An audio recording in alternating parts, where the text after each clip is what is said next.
અમદાવાદમાં ગરબા કાર્નિવલ 2024 ખુશ્બુ આસોડિયાએ ગરબાની રમઝટ બોલાવી.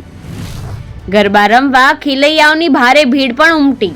નમસ્કાર, ન્યૂઝ ફોર ઇન્ડિયામાં આપનું સ્વાગત છે. હું હિમાની આપની સાથે. તો નવરાત્રીની શરૂઆત થઈ ગઈ છે. ગરબે રમવા માટે યુવાનોમાં જોશ પણ વધી રહ્યો છે. અમદાવાદના અનેક સ્થળોએ યુવાનોએ નવરાત્રીનો ભરપૂર આનંદ માણવા અને બીજા કરતાં કંઈક અલગ રીતે છવાઈ જવા માટે પ્રી સેલિબ્રેશન પણ શરૂ કરી દીધું હતું.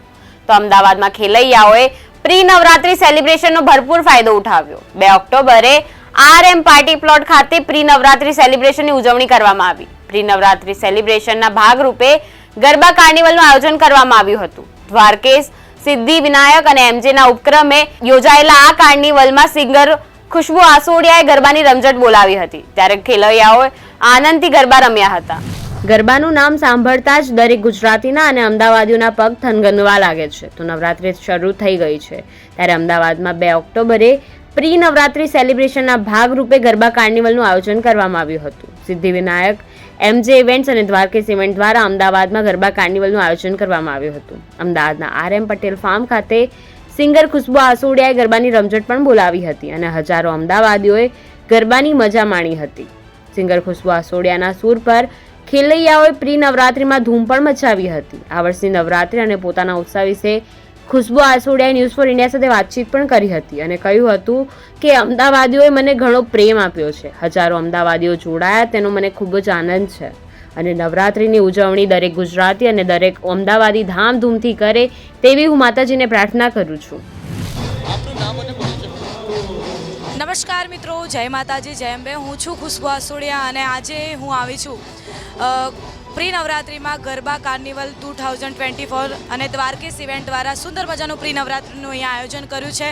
તો હું આજે તમામ ખેલૈયાઓને મારા સૂરના તાલે ગરબે રમાડવા માટે અહીંયા આવી છું. આગળ હજુ આપણા કેટલા પ્રોગ્રામો આપણે સ્પેન્ડ કરવાના, અહીંયા કેટલી વખત આવવાના છો? અહીંયા તો દર વર્ષે મને અહીંયા બોલાવે છે અને મને ખૂબ મજા આવે છે. ઘર જેવું મને અહીંયા ફીલ થાય છે. અહીંયા બહુ સેફટી છે અને બધી રીતે લેડીઝો માટે પણ સારી એવી સગવડ હોય છે. અને મારા તરફથી હેપી નવરાત્રિ.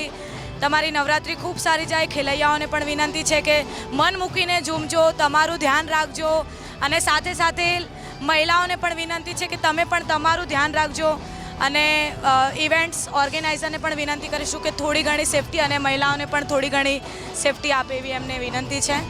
અહીંયા મને ગરબા કાર્નિવલમાં દર વર્ષે બોલાવે છે. મને ખૂબ મજા આવે છે અને અહીંયાના ઓર્ગેનાઇઝર્સ જોડે મને બહુ મજા આવે છે. એમનો સ્વભાવ અને બધી રીતે બહુ સારું હોય છે એમનું. આ વખતે 12 દિવસના નોરતા છે, તો એના વિશે શું કહેશો કે આ વખતે માતાજીના દર્શન આપણને એક્સ્ટ્રા કરવા મળશે, એના વિશે શું કહેવા માંગશો આજે 2024માં? જે આમ તો જો કે મેઘરાજાએ અને માતાજીએ મહેરબાની કરી દીધી છે એટલે હજી પણ માતાજીને પ્રાર્થના કરીશું કે વરસાદ આવે નહીં. જો કે ખેલૈયાઓને, અમારા આર્ટિસ્ટ લોકોનું પણ મૂડ બહુ ખરાબ થઈ ગયું હતું.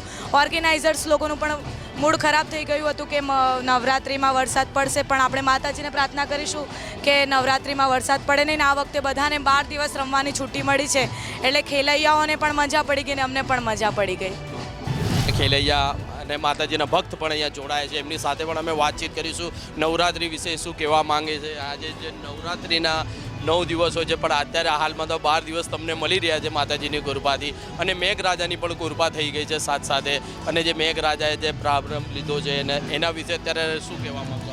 એટલે આપણે જોઈએ તો દર વખતે આપણે દશેરાના મતલબ 10 દિવસો આપણે ગરબા રમતા હતા, પણ અત્યારથી પાછો આ ટ્રેન્ડિંગ ચાલુ થઈ ગયો છે કે 10 દિવસો ઠીક છે, હવે પણ પ્રી નવરાત્રિ અને એ બી આ વખતે 2 દિવસ પ્રી નવરાત્રિ કરીએ છીએ. તો એ જોઈને એ ગરબા ગાઈને બહુ મજા આવે છે. અમે કાલે પણ અહીંયા આવ્યા હતા અને આજે બી પ્રી નવરાત્રિ છે, નવરાત્રિ બિફોર રાત્રિ એટલે કે પ્રી નવરાત્રિ. તો અમે આ નવરાત્રિમાં અહીંયા આવ્યા ને અમને બહુ આનંદ થાય છે અને ગરબા ગાવાનો એટલો મજા આવે છે, એટલા ઉત્સાહમાં ગરબા ગાઈએ છીએ કે લાઈક પાણી પીવાનો પણ ટાઈમ નથી હોતો અને ગરબા કોન્સ્ટન્ટ અમે રમી જઈએ છીએ.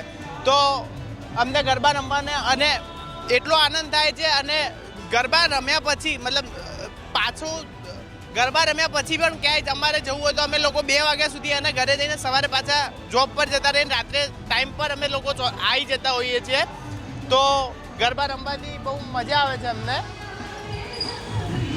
આપણે જ્યાં ખેલૈયા વિશે પણ શું તમે કહેવા માંગશો કે ગરબાનું આયોજન કેવી રીતના કરવું જોઈએ અને ગરબાની મોજ કેવી રીતના માણવી જોઈએ એને ખેલૈયા? તો આપણે જોઈએ કે ગરબામાં આપણે ધ્યાન રાખવું જોઈએ કે ડિહાઇડ્રેશન અને પાણી પીવાની જરૂર પડે તો પાણી પી લેવું જોઈએ. કોન્સ્ટન્ટ આપણે ગરબા રમીએ છીએ તો એ ટાઈમમાં તમને એવું લાગે કે એ રીતે એવું થાય કે ચક્કર આવે છે તો તમે લીંબુ પાણી લઈને આવવું જોઈએ અને પાણી પીવું જોઈએ અને આજુબાજુમાં ધ્યાન રાખવું જોઈએ અને જોડે કોન્સ્ટન્ટ આજુબાજુમાં તમારો સામાન છે એનું બી ધ્યાન રાખવું જોઈએ કે એ કોઈ લઈ નહીં જતો.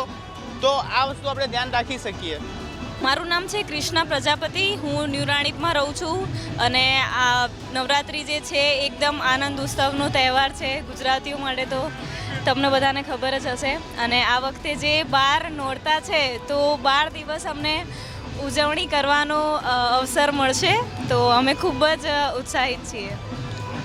અત્યારે હાલમાં આપ કયા ફાર્મ ઉપર આવ્યા છો ને હજુ તો નવરાત્રી જ્યારે કાલથી જ શરૂ થવાની છે, ત્યાં 2 દિવસ અગાઉ અહીંયા ચાલુ થઈ ગયા, તો કયો ફાર્મ છે ને ફાર્મનું આ છે RM પટેલ ફાર્મે અમે આવ્યા છીએ આજે, અને આ છે પ્રી નવરાત્રિ આજે, તો બહુ જ સારી રીતે અમે એન્જોય કરીશું સૌ ફ્રેન્ડો સાથે. અત્યારે જે ખેલૈયા છે એમના વિશે તમે શું કહેવા માંગશો નવરાત્રીને લઈને? નવરાત્રિ લઈને સ્પેશિયલી જે પાર્ટી પ્લોટમાં વિઝિટ કરતા હોય છે ખેલૈયાઓ, એ ખૂબ જ ગરબા ખેલા હોય છે, તો એમના વિશે કંઈ કહેવું જ ના પડે.